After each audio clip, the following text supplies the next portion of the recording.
The story is by Plot Matrix, which is an all-encompassing term for us two and the audience and the people that we bring on. So Brian and I have each brought 2 movie ideas to the table today. If my script is not picked, I'm debating walking off of this project entirely. I actually worry that one of us is going to be pretty resentful. This is going to become a one-man podcast. Aren't I the network executive here?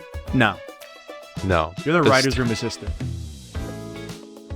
Welcome to Plot Matrix. This is the very first episode of our new real-time screenwriting podcast. Over the course of a season, we're going to develop a movie idea into a script with your help. And on today's episode, Brian and I will be pitching each other movie ideas, and you will get to weigh in on which idea becomes the script for this first season. So Brian, how you doing? I'm wonderful. How are you? I'm very well. Is this the part where I introduce myself? Yeah. How about you introduce yourself? Hi, I'm Brian Smail III. I'm a writer and director for narrative films. Jackson and I have worked on way too many projects in the past. We've been working on sets together for almost a decade now. And on this podcast, I will be filling the screenwriter role.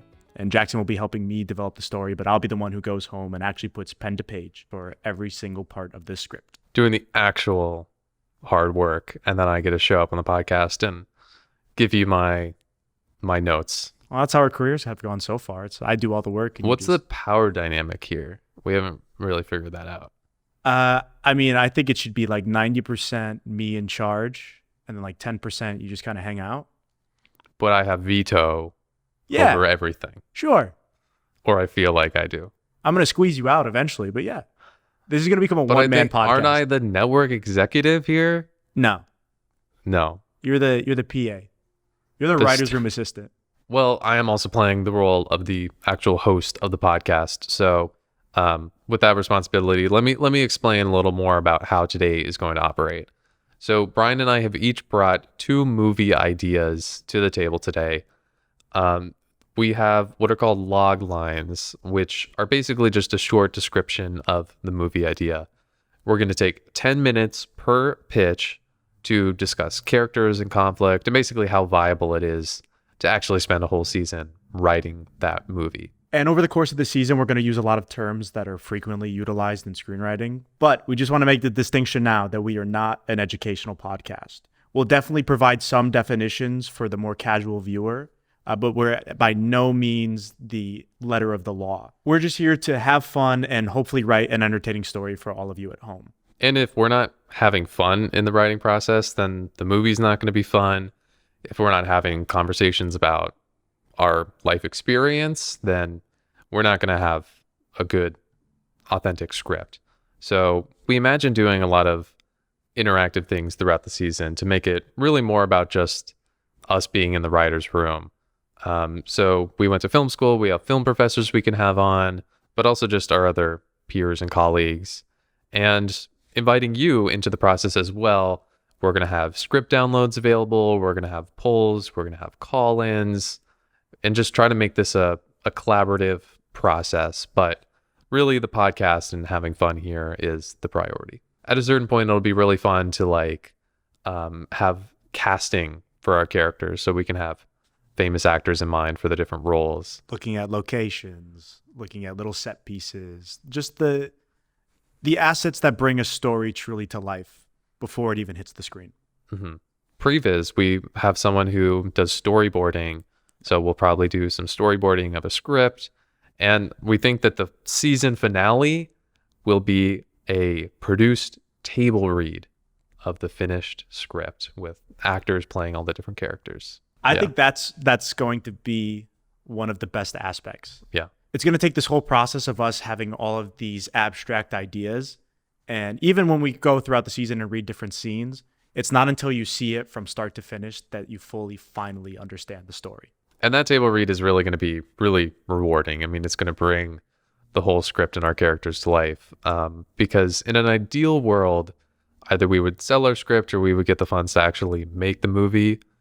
But I want to be clear, we're not writing this script for production. We're not writing it to be low budget enough that we could afford to make it ourselves, because that would just be too restrictive and we couldn't have big explosions and chase scenes. And we're here to exercise this imagination of ours. Yeah, which I want to say when Brian and I collaborate, it's always some rowdy, fun thriller spy. I mean, we definitely have a taste in movies that is pretty juvenile and pretty fun.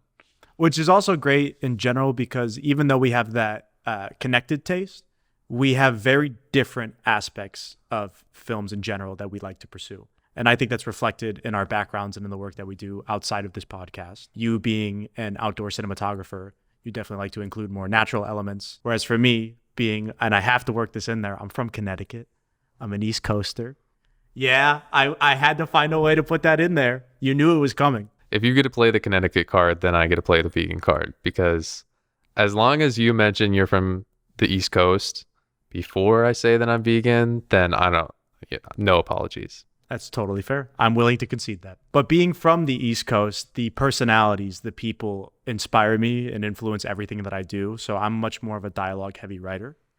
So just seeing where we meet in the middle and the different aspects that we bring to the writing process is what makes this so much fun for us. I'm confident in my ideas. I feel very, very strongly about them, but I do like yours too. So I think that we'll just get into it with yours. Yes. Your first pitch, the first pitch of the show. 10 minutes starts now. All right, the film at hand is How to Escape the Friend Zone. Exhausted from the modern dating scene, a well-known YouTuber hosts a reality dating show to find her perfect match. After placing her strong pool of applicants in either the friend zone or the relationship zone, she has 1 week to find the right partner before giving up on love forever. So my two preliminary references are When Harry Met Sally meets The Lobster. I chose When Harry Met Sally because I love the quippy dialogue. I love that the fleshed out characters. They're very career driven just in general. It's an aspect that I want to integrate. I don't want this to just be about, the love story. It's about the two people themselves or the three people, whoever's involved. Yeah. And how they all mix and mingle together. But I chose The Lobster as kind of a wild card because I don't want to place this in the most grounded reality. I think there's a lot to play with the concepts of the friend zone and the relationship zone. And I think it's fun visually if we kind of detach from our reality just a little bit in this world and play around and see kind of what this space looks like. Yeah. A little absurdist or suspension of disbelief just so that we can set up situations that sort of are allegorical for relationships. Right. But I don't want it to be satirical or a parody. I want to find the border for those and stop just before it. Because let me say, The Lobster was this surreal movie where people who couldn't find love go to this retreat, and if they're unable to find a significant other there, then they will be turned into an animal of their choosing. But it's defined completely by that surreal aspect. Yeah, which is not what you're after, so you're basically saying, short of it being a parody, a Bachelorette, this is just a place for us to set up funny situations to talk about dating through like games. Yes, absolutely. So the YouTuber sort of hosts like a game show, like a reality show. It's like it. If you look at any of the modern dating shows right now, so you have Love Island, you have The Bachelorette, you have what's the Netflix one?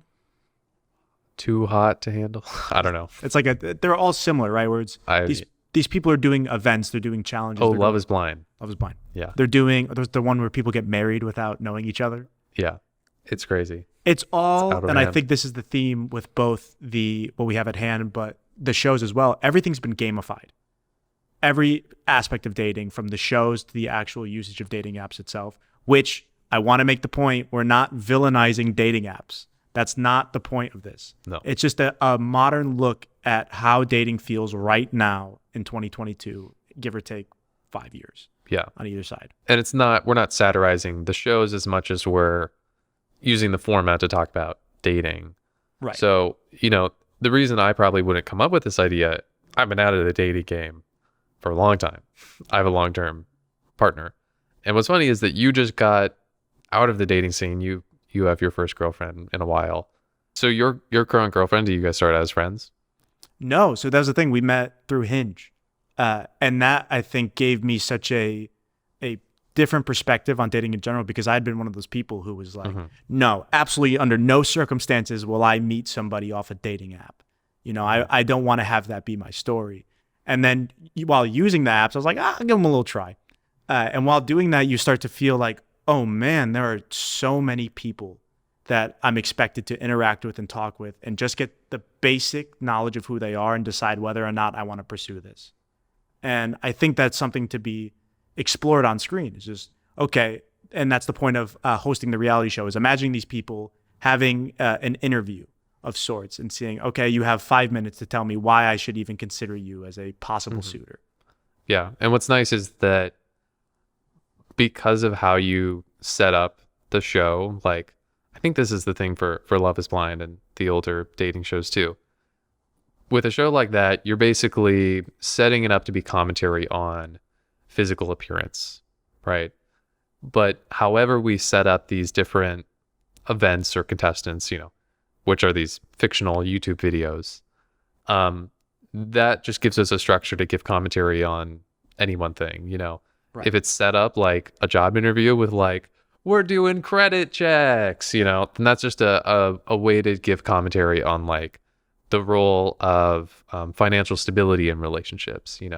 Every one of these sort of absurdist structures is just this mechanism for commentary, essentially. But what you're saying is you'd like the overall thread to be this idea of crossing that friend zone border. So it's a pretty standard rom-com structure. We have our protagonist, and then we have two possible suitors, and it's the give and take between the two of them, right? Where it ends up being the friend all along. But for me, following that story and that structure isn't stale, because what it's going to come down to is how we actually utilize the world at hand.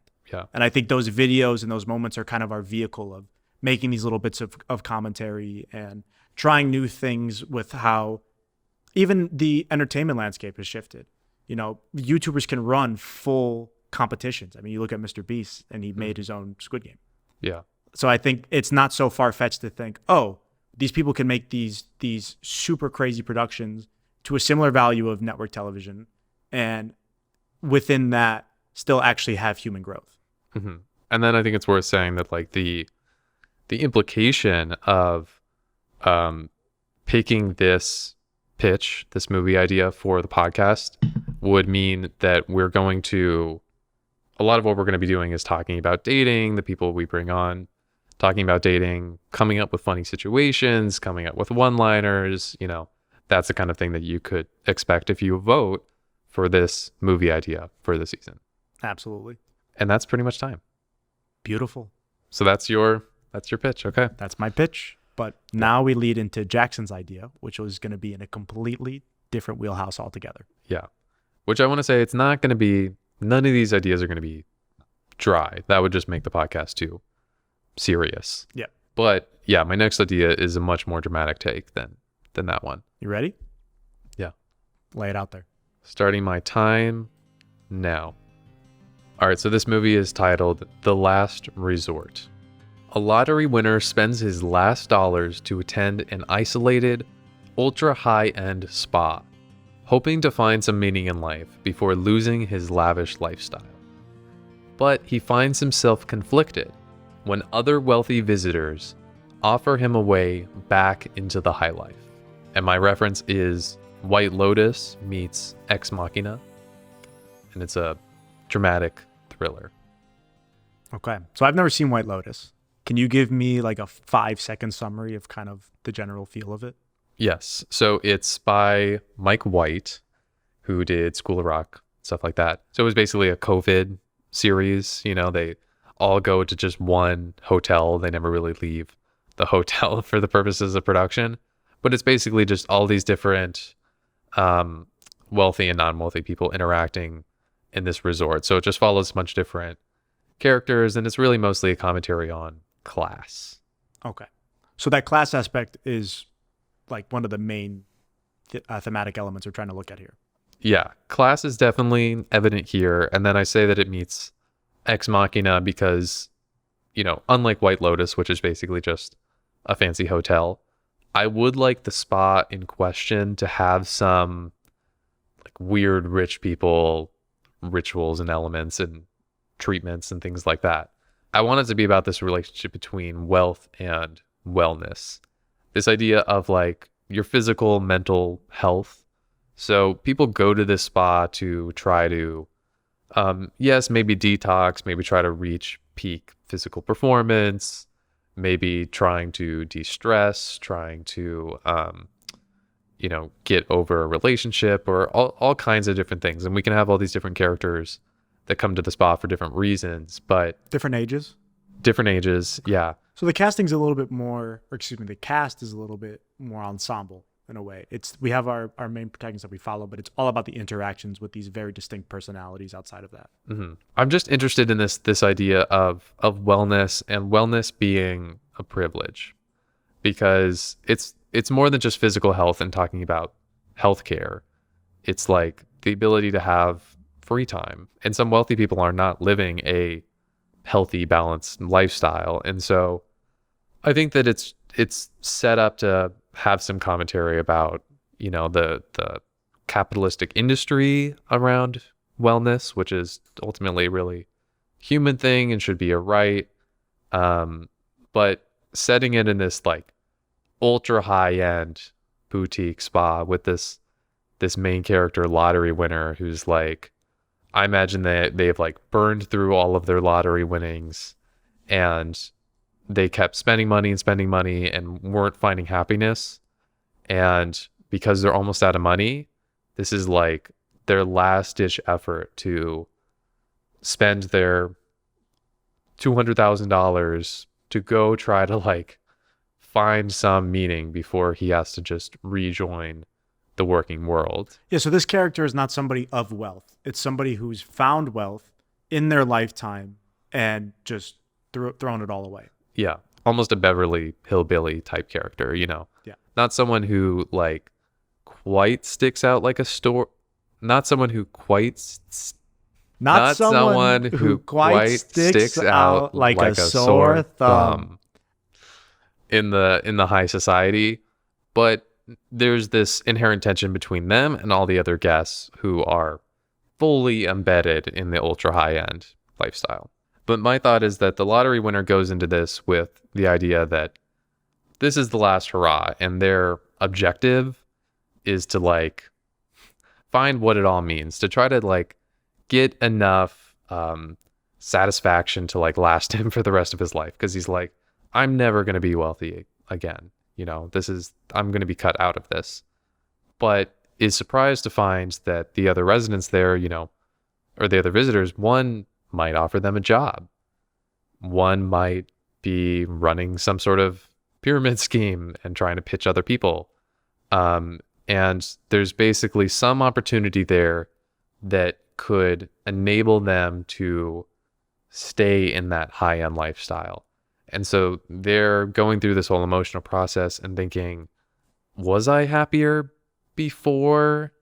Do I want to maintain this lifestyle that will give me access to resources for wellness like this? See, so now I'm starting to think there's an insider-outsider relationship where that offer, whatever it is, it's a manipulation. And I don't know if this is what you're imagining at all, but for me, it feels like they're trying to coerce our protagonist into making a decision that's going to destroy their life in some way to help keep this spa functioning the way that it is. Almost like a sacrifice is the way that it sort of feels now. I don't know if that's what you have imagined. Yeah, I mean, I think that there's probably some like parallel narrative that involves the spa. There's only one location I have in mind for this. It's this ultra high-end resort called Amangiri in Utah. This hotel chain Aman is just like ultra high-end, so high-end that you've probably not heard of it. Yeah, I've never heard of this. It costs, I'll just say, over $5,000 a night. That's disgusting. Let's say. That's so gross. But I'll put some images on the screen if you're watching on YouTube. It is stunning, like incredible location and design, the perfect setting for a spa like this. But, them and other residents might do a little field trip that sort of can represent one thing, or some type of therapy appointment that might represent one thing. They might have some communal dinners. It's not like a murder mystery. It can be a little bit, Knives Out. Or I was just about to say, I think Knives Out is, because like you're saying, not murder mystery, but I think the best part about Knives Out is you have such distinct characters all over the place, all with different backgrounds, all offering a new piece of information. And that's what keeps you so entertained the entire time, is you're trying to uncover little things about these people that might lead you to some sort of future understanding. And I think that's where this could be a lot of fun, is taking that sort of story and not having it be that outright comedy, the more dramatic side of it. I don't know why I'm thinking this, and please like shoot it down right away if it's not correct. No, there's no wrong answers. Are any of these wealthy people trying to be immortal? Like, is any of the point of the spa the fact that they're trying to just chase immortality in this lavish lifestyle? Yeah, I think maybe there could be like some like maximalist treatment that they offer there, and it's maybe something that our protagonist is not there for, but maybe someone else is, and it's this elephant in the room that's like the most controversial thing the spa does, because ultra wealthy people definitely are chasing immortality. Totally. The ultra wealthy live in an almost different reality.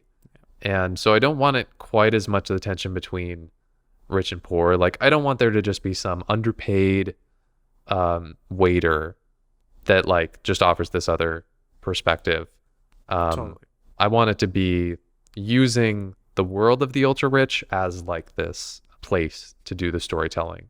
There's still that conflict there of the relationship of wealth and wellness, but yeah, I mean, you're seeing why this is a more dramatic, totally, like, yeah. highbrow. And I like that last point you just made about the difference is not rich and poor; it's rich and rich. But within rich and rich, there's rich and poor in that specific class. Yeah. The difference between a billionaire and a millionaire is just ridiculous. I mean, there's immortality rich, and then there's 10 Bugattis rich. There's Hyatt rich or Four Seasons rich, and then Amman rich, But I think that the idea, I structured it so that there's this person who's using their last dollars, which, by the way, The Last Resort is an amazing name. Yeah, no, it is good. It is good. I'll give you that. I'll give you that credit. Yeah.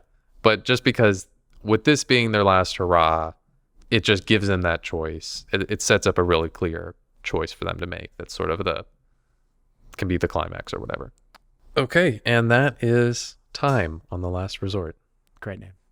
All right, so we've both pitched each other one idea. So now we're going to throw it back to you for idea number 3. Are you ready? Okay. Brian, your second idea, 10 minutes, starts now. Welcome to Billion Dollar Bracket. An engineer designs a program to fill out billions of March Madness brackets. As one of the brackets nears perfection and millions in prize money, the entire nation tries to identify the person behind the picks. A little topical for the time, we are shooting this in March, in the heat of March Madness. I was sitting on the couch watching the games, and I was talking with my roommate about all the possible bracket combinations. Yeah. So we looked it up because I had made the pitch. I'm like, why have we not, with all the technology we have, how have we not even come close to approaching a perfect bracket whatsoever? How many? I'm not super. Yeah. Why don't we make this distinction really fast about your knowledge of sports? I would say that, so I would say basketball is probably my favorite sport to watch. I watched a little growing up, but we sort of had TV on and off, and I don't have access to TV right now. So I think maybe I would watch it if I had access, but yeah, it leaves me not knowledgeable about sports and just in general. March Madness brackets. I don't know the culture of sports very well. So my apartment is basically a sports bar. I live with 2 roommates, and we have a setup where it's 2 TVs. One's mounted on the wall, and one is directly across from it, so we can watch multiple games at once, multiple events at once. So we are huge sports people. Yeah. And what the reference movie that I think is best for this is Uncut Gems. And what I love about Uncut Gems, Uncut Gems. Which I love, by the way. We're both massive Sad P Brothers fans. Yeah. And what I love about Uncut Gems is you don't need to know anything about sports gambling. They do a really quick, they give a quick explanation of how parlays work. And besides that, all you care about is, this is a guy who's trying to win money and get himself out of a hole. And he just continues to give himself into worse and worse situations, which I think is so easy to latch on, but it's embedded in such a specific moment in sports history. And that's what makes it so fascinating. Like the way that they utilize the conference finals is just such a good plot device of helping move the story forward. So what about the bracket system sets up like a good story world for this? To go back to the point I was making before we hopped on this little tangent, when I was talking with my roommate about how do we not have a program that's made this yet, we looked it up. There are 9.2 quintillion possible bracket combinations. Okay. So there's like never been a perfect bracket. The longest streak, I believe if you count the play-in games, there's 67 games total. The longest streak of somebody getting every game right in a row is 37 games. So we've barely approached halfway. Right. Part of the reason why we haven't even gone close is because the way the March Madness works, you have 4 days in between when the tournament is fully scheduled and when the first game is played to make your brackets. Mm-hmm. So you're not getting like this months-long research of like crunching the number. It's not Moneyball. You're not just like crunching numbers for days and days and days. Yeah. Right. And I believe the person who had the longest ever bracket, or one of the longest ever brackets in the last 10 years, was a 12-year-old kid who had never watched college basketball. Yeah, well, that's the obvious thing is like for the Super Bowl, for March Madness, there's always like, an octopus somewhere that's doing picks. Exactly, and somehow getting it right. Right. I remember when I was a senior in high school, I won my bracket challenge by only flipping coins. It feels like attainable to just make like logical coin toss bets one after the next. But there is no logic and there's no consistency. There's no system in which you can utilize to predict when a 15 seed makes it all the way to the Elite Eight. Yeah. So if your protagonist, through whatever, mechanism by filling out tons of brackets or having random picks or, whatever it is, what does the culture look like when they're on some online platform and people are noticing this bracket is like the most perfect we've ever seen? In this year's tournament, it took 28 games to eliminate the last perfect bracket. So at that point, we had only had a few left, and people were starting to try to locate who these people are, to follow along on the journey. That makes it almost like a battle royale. Like instead of doing this post-op after the whole thing is done and saying who got the closest, it's like, who's still in the fight? Exactly. Well, it's like a Fortnite game. So like I would imagine that as March Madness goes on, we start to learn the other top picks and they sort of drop off one by one like Willy Wonka. Right. And my idea so far for the midpoint of the story is that moment in which we eradicate the rest of the competition and there's now our protagonist one bracket that has any chance of making it. And because they're not going to be able to make all 9.2 quintillion, they're going to have made, I don't know, even a couple million or a billion brackets. And at that point, they're just playing the lottery. They're hoping that this bracket has what it takes to go that distance. Part of it, too, is trying to identify whoever this person is, because there are so many different platforms in which you can make a bracket that we can even create like a fictionalized internet bracket challenge in which this person submits to. And all they have is either a username, a generic generated username, or something that is a signifying factor, just something where it becomes this cat and mouse chase, which is the other movie I had, which I don't think is quite prominent in terms of the reference, but Heat. And what I love about Heat is the fact that we have this 3-hour-long chase of trying to follow the breadcrumbs that this person is leaving behind. Okay. And I think once we crest that point of like, oh, there's this one bracket left, I think everybody's trying to figure out who this person is for whatever reason. I think the news wants to find out who they are for this great story that they're going to be able to push. ESPN's going to make a 30 for 30 on them. It's going to be this grand marketing experience. But I think there are a lot of people who, when you win the lottery, you in some states have the choice to remain anonymous or not. And in those states in which someone is not allowed to remain anonymous, I'm sure there are jealous neighbors. There are people who know of them that are trying to get every little dime from them. And who's to stop somebody who is a little bit more deranged, a little bit further out, who would want to try to take the winning ticket from this person? Right. So there's probably like, without directly talking about the sports world, which is something that I'm not going to know as much about, there's probably this theme of anonymity and 15 minutes of fame culture. Right. Exactly. that we can talk about a little bit. And, we can even manufacture some stakes around their anonymity. Like, just off the top of my head, like if the last best bracket won all this money and then a family member killed them for their money. Right.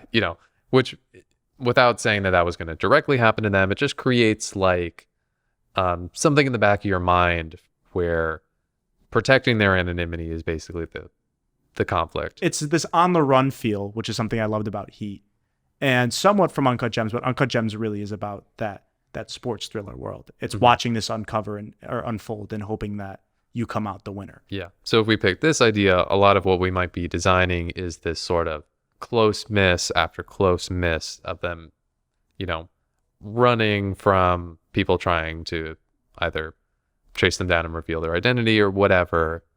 And there's that dual narrative of like the stakes get higher with every passing game that is continuing to be perfect. Right. And there's no guarantee that the bracket can be perfect at the end. We may get to the national championship and that's the climax of the movie. Is the bracket going to go all the way? Yeah. It's called all these games so far. Is it going to be able to call that final winner? Yeah. Okay. $1 billion bracket. There's your time. Awesome. And now, with our final idea for the episode, and the final one in which you will be helping us choose from, we have Jackson's second logline. Yeah. And it's the more fun of my two ideas. This one, if we picked this one, it would just be us like coming up with like ridiculous, crazy scenarios. It'd be pretty fun. Let's hear it. Okay. So my 10 minutes starts now. So this is the Linwood Treasure Company. A company has created a whole industry around designing high-stakes treasure hunts. Contestants pay a huge entrance fee to get the initial clue, setting them out on a global adventure to unearth the prize. And I'm calling it Indiana Jones meets Inglourious Basterds, because the actual plot is more like Indiana Jones, but Inglourious Basterds is really just a reference for like the tone of the action movie. And yeah, so it's sort of not quite as goofy as like Kingsman or Scott Pilgrim, but it's not like slick like the James Bond movies. It's more of an indie action movie that just is not taking itself too seriously and trying to have a lot of fun. But let's talk about the actual idea itself. What's your reaction to this idea of like a treasure hunt industry, a manufactured treasure hunt industry? So the first thing that comes to mind is one of my recent favorite shows, The Amazing Race. I thought you were going to say Outer Banks. No, absolutely not. Did you watch Outer Banks? I have not watched Outer Banks. I almost said Outer Banks. Outer Banks meets National Treasure. Oh no, I've gotten so many texts, which maybe because my hair is shorter now, the resemblance isn't there. But so many people. Oh, you're comparing yourself to John B. I got so many texts of people like, "You look like him," and because of that, I never wanted to watch it. Oh yeah, no, I just guys, please stop comparing me to Ryan Gosling. It's really driving me crazy. Come on. Okay, whatever. Amazing Race. This is practically, in a way, Amazing Race, right? Because we have now. I think where you break away from that idea is the huge entrance fee. But what is the point of entering? What is the prize really? That have any idea of what the prize could be? Because why would these people be competing for this? It's a monetary prize. So it's a company that is setting it up. It's not some wealthy benefactor. It's maybe this like company that's existed for a long time. Back in England, they were putting on these little treasure hunts for their rich friends. So that company basically goes out and buries treasure anywhere in the entire world. And I actually had this idea of doing a California-wide treasure hunt for my friends, where I designed a treasure hunt and gave them an initial clue and did that as a YouTube video. We should still do that. I still think that'd be really fun to do. Awesome. But the idea would be this would be a high roller global treasure hunt, like an Indiana Jones or a National Treasure that takes us all over the world, and it requires crossing the Arctic Circle or getting mountain bikes or helicopters or that's sort of like you need a budget in order to actually chase the treasure around the world. In reality, it costs so much money to actually travel around the world and maybe use radar on a ship or have a linguist on your team to decode the clues. All of these resources are actually, you need to have a lot of money at your disposal to basically run this high stakes treasure hunt. And it probably is, 2 to 3 main groups I think Amazing Race is a fine comparison. Okay. So Did you have a question? I don't know No, how to answer. I'm already thinking about all the because there's so much fun to be had with this. Yeah. I think a good avenue that we could go down that could really take this to a different place is if we kind of lean more towards the less kid-like. Because if you look at Amazing Race, you look at National Treasure, there's still kids-friendly material. Yeah, I mean, I picked Inglourious Bastards as one of my references because I think that Tarantino in general is a pretty good example. So it's riding that line where it's still sort of campy and, self-aware that it's fun and outrageous. Are you expecting any violence? Because even with because this is what I'm thinking about, Inglourious Bastards just in general, but even in this sort of idea where are we willing to take this to a place not raunchy but semi-ridiculous of like, if you have all these people who have paid a ton of money and they're now in a car chase to get to the next clue, whatever it is, could you see someone like trying to eliminate one another or having like these, like Baby Drivers is a great movie where it's, we're doing these car chases and then we watch, is it Jamie Foxx get impaled with a pole? Like in the aspects of these races, crazy things would happen in these unknown territories where, people are driving and then all of a sudden it's just the edge of a cliff. Yeah. Unknown territories, unknown things that can happen. Yeah. So my intention would really just, if we pick this idea, the podcast would be a lot of fun. Ultimately, we would just be designing car chases and, we would develop our characters and, they would each be in it for different reasons. We would kind of stay away from the class commentary a little bit. I should distinguish this from my other idea. This movie is not about class. That's not a theme. It's not really about the money. It's about just the treasure hunt. It's a fun action movie. Okay. The conflict is finding the treasure. Yeah. I'm not going to overcomplicate it. Totally. It's not really about the class and the money, but maybe there's someone who is a rich person who's ultimately doing it for sport, who doesn't really need the money. There's probably one person who runs their team like a company. Maybe they're the incumbent who's won every year just because, they have this whole operation designed around finding the treasure hunt. And that's so there are people there's no like the cap on competitors. Like you can go again and again and again. As long as you pay the entrance. I would say this is like an annual thing. Okay. That's why there's an industry, there are probably like for hire fixers and helicopter pilots and is it underground or is the industry like out in the mainstream? It's in the mainstream, but I don't want that like audience viewing them type thing. By not having the audience like a Hunger Games has, it just it changed. Yeah, anything because there's no accountability. That's the timer. Oh, okay. Oh no, that's all I get. All right. Well, the 4 ideas are now on the table. Do you want to recap them? I'll do my 2 and you do your 2. Yeah, sure. Or you know what? You do my 2 and I'll do your 2. Okay. You want me to read the log line? Read the log line. We'll do just the log line for each in the title. Okay. So, idea number 1, how to escape the friend zone. Exhausted from the modern dating scene, a well-known YouTuber hosts a reality dating show to find her perfect match. After placing her strong pool of applicants in either the friend zone or relationship zone, she has 1 week to find the right partner before giving up on love forever. Part of this is going to be shortening that log line if it gets selected. That's a little long. That's a little long. Read my idea.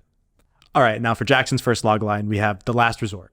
A lottery winner spends his last dollars to attend an isolated, ultra-high-end spa, hoping to find some meaning in life before losing his lavish lifestyle. But he finds himself conflicted when other wealthy visitors offer him a way back into the high life. Okay, idea number 3, Brian's $1 billion bracket. An engineer designs a program to fill out billions of March Madness brackets. As one of the brackets nears perfection and millions in prize money, the entire nation tries to identify the person behind the picks. And now, Jackson's final idea. You're reading it. Oh, I'm reading it?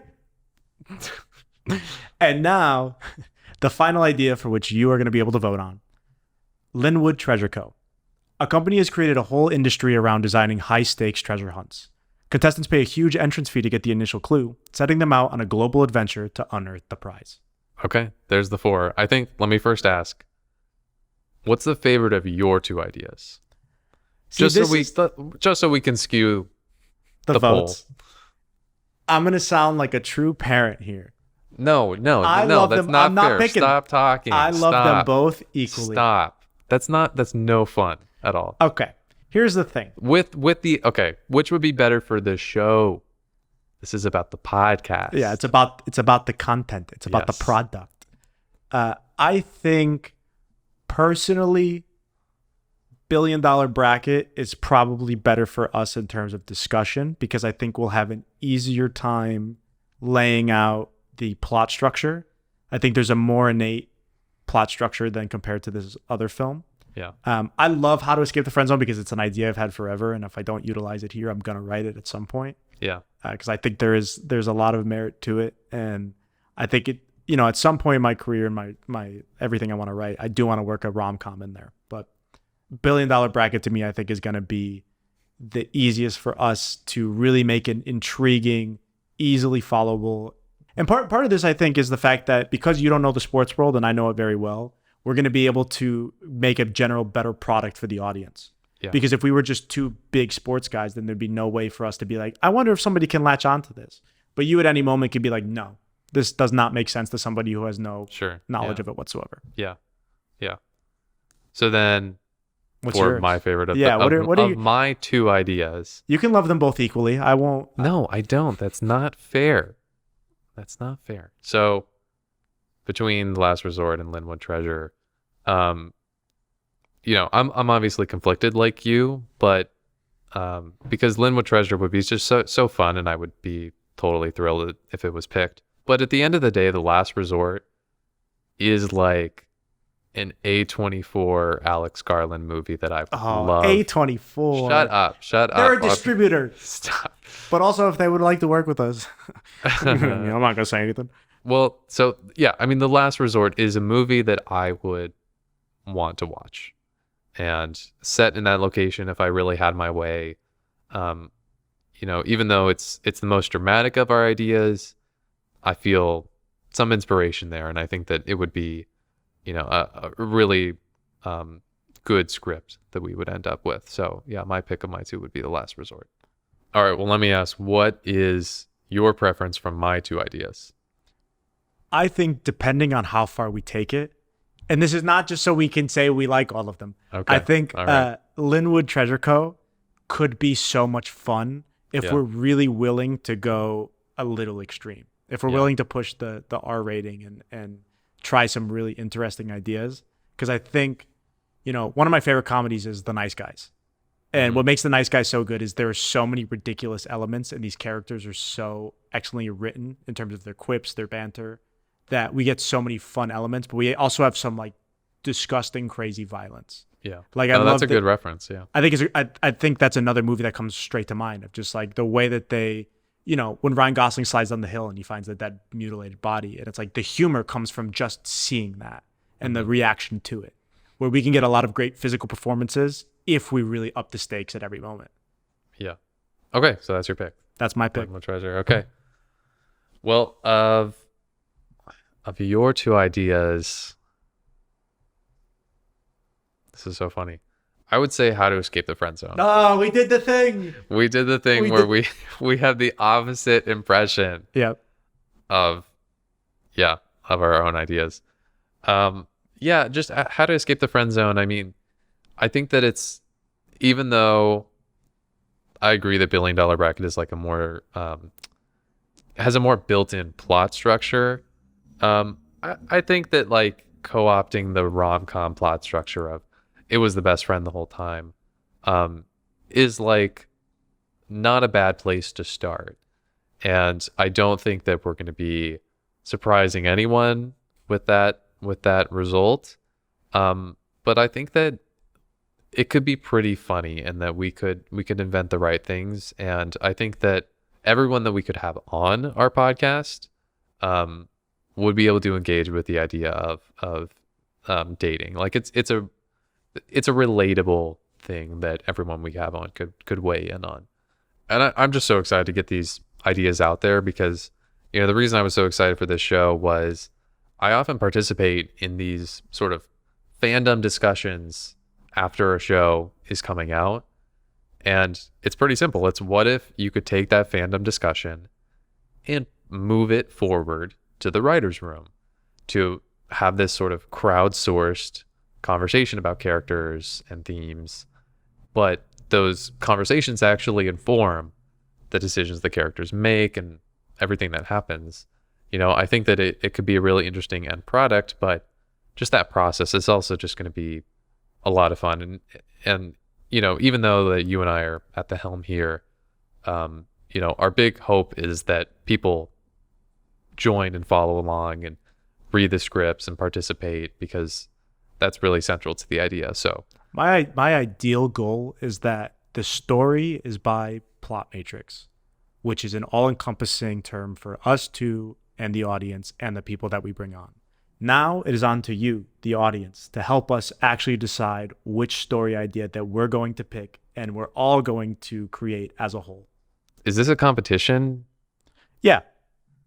If my script is not picked, I'm debating walking off of this project entirely. I actually worry that one of us is going to be pretty resentful. Like if we do a poll and the top 2 ideas are yours, I mean, I'm going to sabotage the whole show. That's fine. I don't need you. That's the thing. I told you the idea for the season is while we progress through the story, it's also to find a way to squeeze you out. And I'll just be here to read the credits. Exactly. It's going to be a monologue. Keep you on track and edit the show. Yeah, precisely. Yeah, so if you want to weigh in, if you're watching on YouTube, the comment section is open wide and we'll be hanging out there to, keep the conversation going. But you can also find us on Instagram. We're just at Plot Matrix. And that's where you'll also find the poll where you can actually just cast a vote for your favorite of the 4 movie ideas. And if I can just be cheesy and a salesman for a second, Brian and I would love for this podcast to be our main job. And I would just really appreciate if you subscribed and followed the show if you found this entertaining. My personal goal is that with this pilot episode, if we can get 100 subscribers on YouTube, I think that he and I would just feel really confident. And I think no matter what, we're committed to doing a full first season. So we'll be here if you change your mind and want to come back later. Even if there's only 10 of you, we will be still writing this script. And so the second episode of Plot Matrix will be revealing which of the movie ideas has won, and we will be taking it from there. You can expect the show to come out every Thursday, either on YouTube or wherever you get your podcasts. And we'll be doing a lot of our engagement through Instagram. And every episode will just be another piece of development. So most likely next episode will be just laying the absolute foundation. And after that, we'll get into characters, we'll get into the setting, we'll get into themes, and that's where we'll start to bring people on. Yeah, bring people on, but also host a call-in episode, read comments on the show, and then once you start putting pen to page, doing some scene readings. We're going to get our acting shoes on. Brian is an actual actor, I should say. I don't know actual. I doubt. Actual. You're an actual actor. So thank you for watching The Plot Matrix. Your hosts are us, Jackson Casimiro, and Brian Smail. The third. It's essential. Okay. My mother would kill me. It's on my birth certificate. At Smail III. At Smail III. On Instagram. Instagram plug. Haha. This is a production of Lunation Lab. Learn more at lunationlab.com. Thanks for watching.